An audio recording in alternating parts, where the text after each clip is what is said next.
Good morning, Jude. Luckily. Hi, Hi, good morning. How are you? I'm doing well, thank you. How are you? It is a great day in New York. Today is a sunny, and I started very productive actually, and it's going well. You? Oh, well, what have you done that's productive this morning? I usually wake up 5 a.m. and this is my schedule every day. And I started yoga this year. This is my one highlight. And so many of my friends actually told me, do you will love it. But somehow I couldn't start. I started 2 months ago and it's changing me. And every morning I wake up and after my coffee, I do yoga. This is the one thing I can highlight. Well, congratulations. That's great. Thank And you. it's really nice how you're seeking to align your mind and your body right from the start of the day. I think that's a really nice thing to do. And I'm sure it has huge impact on the rest of the day. And it's awesome to start with a little win. So good for you. Thank you. Thank you. This is, and we will talk about a little bit the V media. Actually, we are the reflection of what we are doing. And this is, what I am doing under the V media, and we are balancing mind by the soil. And then, I am implementing into my life more to this inner journey nowadays. And how about you? How is your Yeah, no, morning? it's my morning is fine. I start off by doing a little work, took my kids to school, and now we are talking. So I feel like it's a good start to the day. As an entrepreneur, any routines do you have for, get rid of that stress or we have so many up and downs. It's like a roller coaster sometimes. And what are you doing for yourself? What am I doing for myself? That's a good question, and one that I've started asking actually because it is sort of like this. It's interesting because when I started the entrepreneurial journey, I had sort of like these relatively short deadlines that I gave myself to do things. So I was thinking of it as a sequence of sprints, but I'm realizing it's much more of a marathon. And so it's important to get enough sleep. And that's not always easily done. Spend quality time with your family or the people that you like or want to be with, which is always difficult because your kids telling you a story about how they're like playing video games which you're not necessarily super interested in, and then suddenly you see all these emails come up and you're like, oh, I really need to answer those. And it takes a lot of self-discipline to sort of stay with your kid and listen to the rest of the story and just ignore those emails for a short while before you're able to go back to them. So I think for me it's the discipline of self-care is really important. And as you know, food is really important to me, and that's actually part of why I started the company that I started, because I recognize that people are busy and it's really hard to uh, allocate time to self-care. And sometimes even within that, there's certain things that you enjoy and things that you don't enjoy. And a lot of people do not enjoy or don't have time to do cooking, and so that's where we come in. So um, yeah, I think sleep, eating properly, drinking enough water, spending time with people you love, having some hobbies that you enjoy outside of your day to day are all important things. But do we have time for all of them? Maybe, maybe not. It's important to prioritize. So important, you're right. Especially eat part. I agree with you. And I have many questions about Square Fair, but this is my life too. Whenever I change my eating habits, it's affecting my business, my quality of life, and so many things. Clear, actually, I know your story. We started in a very weird, beautiful way in tech event, and I know the beginning of the story, but I would love to hear more right now. What are you doing, and what is your mission and purpose on your business? Yeah, absolutely. So I started Square Fair because I worked in busy corporate jobs, and if it was the choice between taking that phone call or thinking about what I was going to do for lunch, or even going downstairs and picking up something that I thought would be good for me, I would always pick up that phone call. And over time, that really punished me. So I was like, maybe I wasn't at the weight that I wanted to be, and my skin wasn't all that But most of all, I started developing stomach issues that led me to passing out randomly, which was kind of scary. And doctors, told me there was nothing wrong with me. And it's not until COVID hit and I started making my own food that suddenly I felt so much better. Like the stomach issues were gone. I got to a weight I was really happy with. I felt higher energy. I felt a lot less fatigue. And things started falling in place for me. And when it was time to go back to the office, I felt anxious because I thought, okay, well, how do I keep this balance that I'm realizing I'm having a hard time integrating to my regular, work life. And so I started doing some research, and outside going to some of the salad chains, my friends didn't really have, great advice to give to me. And so I started sitting down with registered dietitians to understand, okay, well, what is a good diet? What does that look like? And how do you get that to people? And the reality is that everybody needs something a little bit different. Everybody's body is different.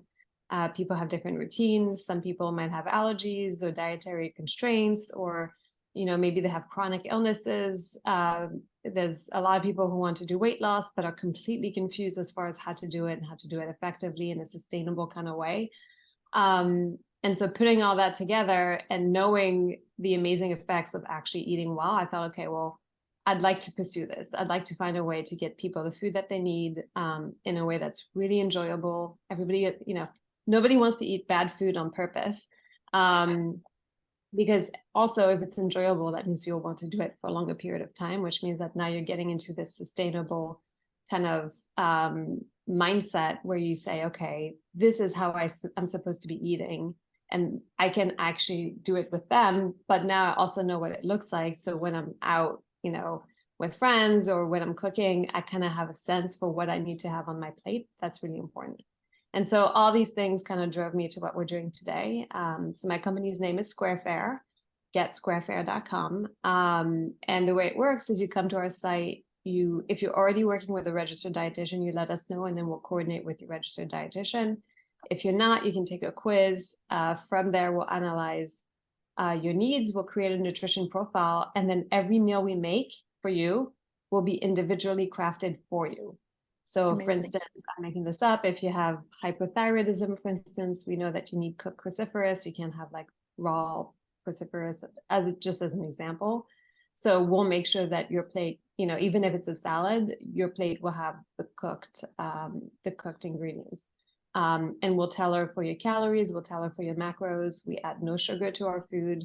We put limited amount of salt. And we only use high quality oils, so that whatever comes to you is a really nice, fresh, high quality meal that's been cooked by a private chef. And has had hours of analysis that goes behind it to make sure that you're getting what you need to be eating to optimize how you feel. Amazing, Claire. When I started my losing weight, actually not losing weight, but gaining the healthy lifestyle 3 years ago, it was really challenging for me, this macro, how many carbs, how much protein, it is really confusing for me. I started using some apps, but still it's like a mathematic, I need to spend time to cook, to calculate, and there are so many time consuming parts, and actually is Square Fair solving all that problems. Yes. And it's interesting too, because a lot of people come to us and they're completely confused. They think they need 100 grams of protein, of grams of protein, not just protein, the meat, for instance, but the actual protein content in every meal. They're asking for no carbs at all. There's a lot, I think, of sort of content out there that's been very confusing to people. And so in some ways, it's easy to lose your way. And once people start eating our food, they say, wow, I never realized I was supposed to eat this many vegetables. Or, oh, I feel completely satisfied. I haven't had any cravings today because your lunch and your dinners have been great. Some people make their own breakfast, say, and then, as I said, they'll have our lunch or dinner and they say, I thought I was going to have cravings and I feel completely satisfied until dinner time. And then I have dinner and I sleep well because I feel full, but I don't feel heavy. And that's kind of the feeling we're going with.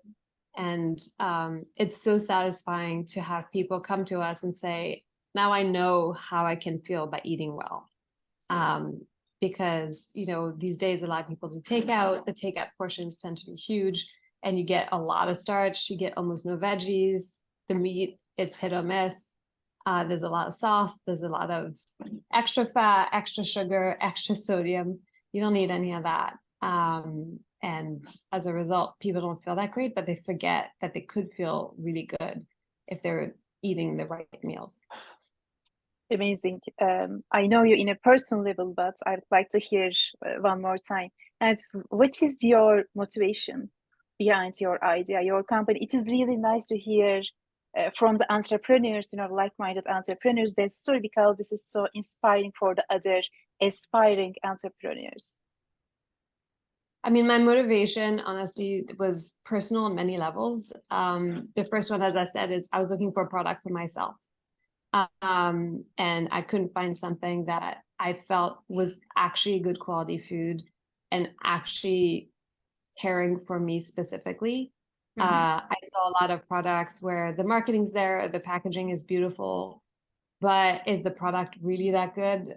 You know, I wasn't convinced. I tried a few products and some of them are, I'm not going to go there, but I wasn't impressed. That's part of it. The other part of it is I'm originally from France, and food is super important over there. And we spend a lot of time actually talking about where's the best place to buy your tomatoes? Where's the best place to buy your cheese? Because it matters. People care about the ingredients. They care about how the food is prepared. You know, when I talk to friends who go to France and say, it's amazing, I ate everything that they gave me and I left and I hadn't gained any weight whatsoever. I said, yeah, because you ate good quality ingredients that were really satisfying. And so you don't need, you know, a huge portion to feel good. You get the amount that you need, and that's it. And that's what your body needs, but that's also what your palate needs, is well-made food that's well-seasoned, but isn't masking lack of flavor through a variety of different sauces and things like that. And so coming to the US and kind of seeing, you know, I first came to the US a couple of decades ago, and at the time what was in the supermarkets was really sad.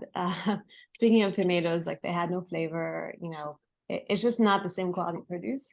And so I constantly was in the state of being kind of frustrated with the food that was out there. And now that produce is really changing in a big way, I'm excited about the opportunity to use that and like show people how you can eat and have really sort of satisfying, healthy, delicious meals that will make you feel good by using what's available. This is a great point. And when we look to last, especially after the pandemic, our conscious levels changing in different levels, you know, especially to having a healthy lifestyle. You know, when we look towards right now, there are so many spiritual businesses and so many people starting meditation and yoga, and we are talking about, you know, how we can eat better, and we realize that health is wealth, actually. And this is not coincidence. I don't believe the coincidence. You know, the consciousness, the personal human level consciousness are increasing in a collective level, but at the same time, we are talking about artificial intelligence, and this is not coincidence. And what do you think AI, you know, this is the hot topic nowadays, is naturally, and how it will affect your business? Or I would love to hear your, you know, thoughts about it. Yeah, I mean, for me, AI is a huge opportunity in a few different ways. You know, I think there's different levels of complexity of AI. And for us, at the most basic level, sort of being able to scale the type of analyses that we do, I think these types of tools can be useful. I don't even think they necessarily need to be AI per se. I think some level of automation, you know, can be done. But as we get more sophisticated and as we have more data points, I think what we'll see is we'll start to see patterns of not only sort of tastes, you know, the people who like this kind of food also like this kind of food, and how can we figure out what our menu should look like to make sure that people like the food that we put in front of them. I think that's one area that's interesting. I think another area that's interesting is kind of like this sense of having a bit of a companion with you on your journey, because for a lot of people it's not just I want to eat healthy, it's I want to achieve these goals. And it's nice to have someone alongside as you do that. And it's hard to do that at scale when you're especially a small company. So having a tool that's AI and that's openly AI, I would never say that an AI tool is like a real person, but having something that provides you that support and that level of self-acknowledgement that you should have as you make progress and that sort of thing, I think could be super exciting. So yeah, Yeah, it is exciting for me too. There are right now two different opinions around to artificial intelligence, and one of the community professors or other thought leaders talking how it's scaring and there's some fear, anxiety, what will happen to humanity. And the other side of people are talking about, actually how it will give so many benefits. And when we look to AI model, it's a set of algorithms, that have been trained to data. And I am sure you use sometimes ChatGPT, and we use too, but there's a lack of common sense, or lack of creativity. Human intelligence has so many are intuitive intelligence. We have a heart intelligence, and we have experience. And I am the side of the usually looking for the positive. It's not a pink glasses. Of course, there are risks, but humanity every time under the risks. And meteor hold the world, and humanity can go on, and there are other risks too.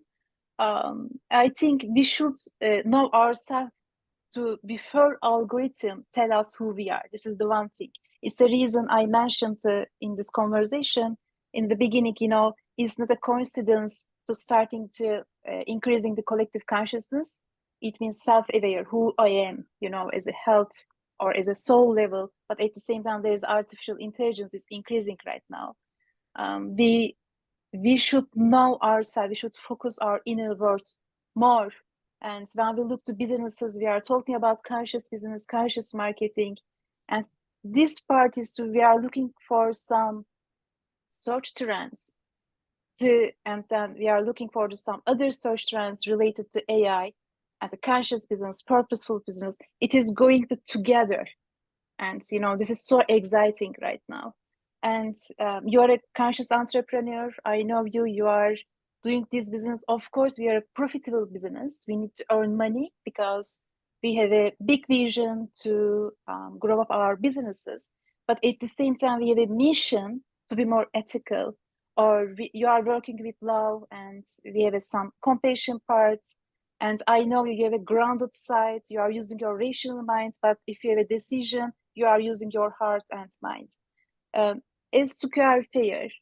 And what do you think in a mission level or your purpose level, how you are seeing to your customers, or what is your vision about it? I mean, my vision about my customers is we love to help everyone and anyone. Everybody eats.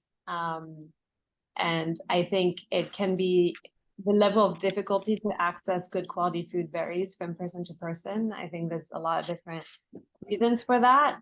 Some of it is accessibility, budget, time, skill, and any number of different things. And so we're sort of helping a specific part of the market, but I'd love to open that up at some point and develop additional tools that would be helpful to a variety of segments of the market.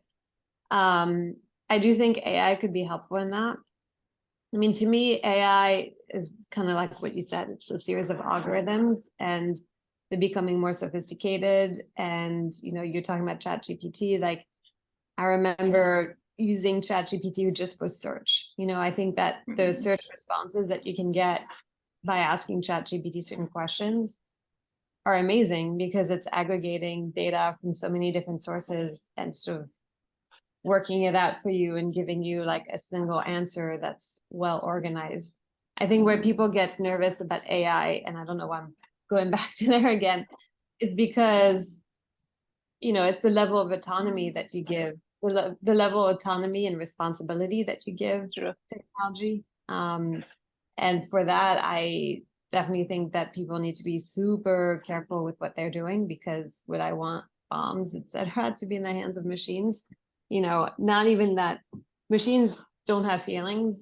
They'll do based on the code. So is a code faulty? Are there edge cases that haven't been thought through? Things like that. That's scary to me. But as it relates to businesses like mine, I think that in the spirit of wanting to serve so many different types of people, I don't think humans could necessarily address the market in the way that technology could assist us in doing that. To me, that's very exciting. Yeah. We still don't know. It's the same. We don't know, what will happen about AI. We can see that this part, scary part, yes. But we don't know human intelligence to human consciousness too. Still, we are discovering how we can expand our consciousness. And there's a movie, Lucy. I am not sure. Did you watch that movie? And we don't know human intelligence too. What is the level of our consciousness? But as a business owner, as an entrepreneur, of course, we tend to use AI in an ethical way and to create more benefits for our businesses and end of the day for the humanity. And this is actually, there's a great quote, where we focus, it's grow up.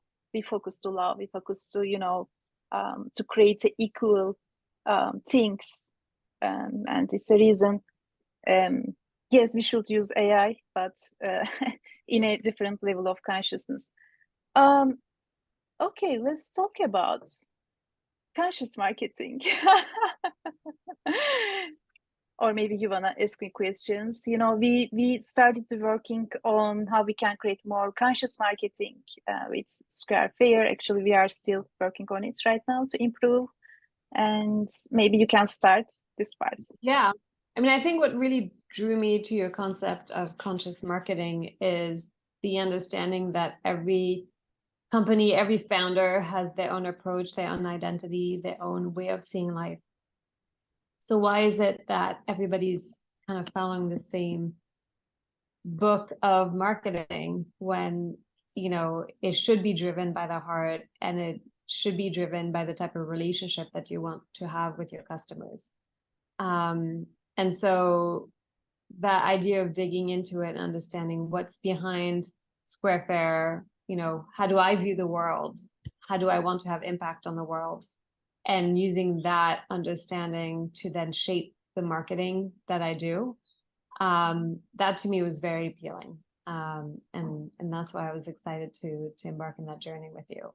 And I think for me, I've already learned a lot. Like, I didn't realize to what extent I wanted to be nurturing in my approach. I think at first I was really seeing myself kind of at an arm's length kind of service. And then you pointed out, yeah, but you spend so much time communicating with your customers. Not everybody does that. And not only communicating with customers, but seeing this as an important part of the company. And so, I think you highlighting these things for me kind of brought it to the foreground and kind of helped me shape how I think about developing the company, even beyond marketing, and my product, and also how I want to be showing how we do things here. So we're actually working on some backstage reveal of how we operate, and that's really thanks to you. So wanted to show my appreciation, and I'm very grateful for that. Thank you, Claire. The V Media is a new company, and 20 years I am a marketing person. I graduated integrated marketing. I got another education about that, but traditional marketing we usually worked on. I did it too, of course. If we are talking about the marketing, we were looking for the world, what they want, and then we are trying to give that thing. But right now we are transforming all things. Let's start yourself. Who am I? What is my values? What is my purpose? Because everybody has something as a unique side we have, but we couldn't show up the world because of the system, because of the other things. And behind the V Media, of course, there's a The Weird company, and the name is weird because of the actually related to these um, personal stories.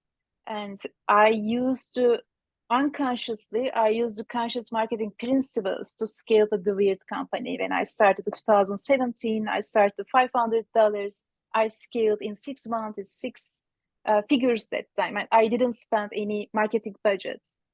Wow. Yeah, and I right now we are working with a team. And of course, we are still talking the data. We are working on the datas, and still using the Instagram, Facebook, that technologies, but in a conscious way. Our message is change. Our strategy are change. And when we look to data, or we are not using in the company competitors, we don't have competitors. We have inspiring companies in the markets, but we have a unique site to implement our mission or our purpose. We are right now implementing the sustainable development goals. There are 17 different goals, and we are working with the inner development goals as well. And all this combination creating the conscious marketing principles. I started my book, and I hope it will be launched next year on January or February.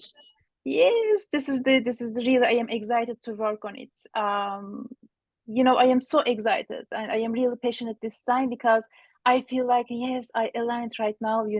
To my purpose too. It is not coincidence too. I am having all that education about the marketing. I have a technology background.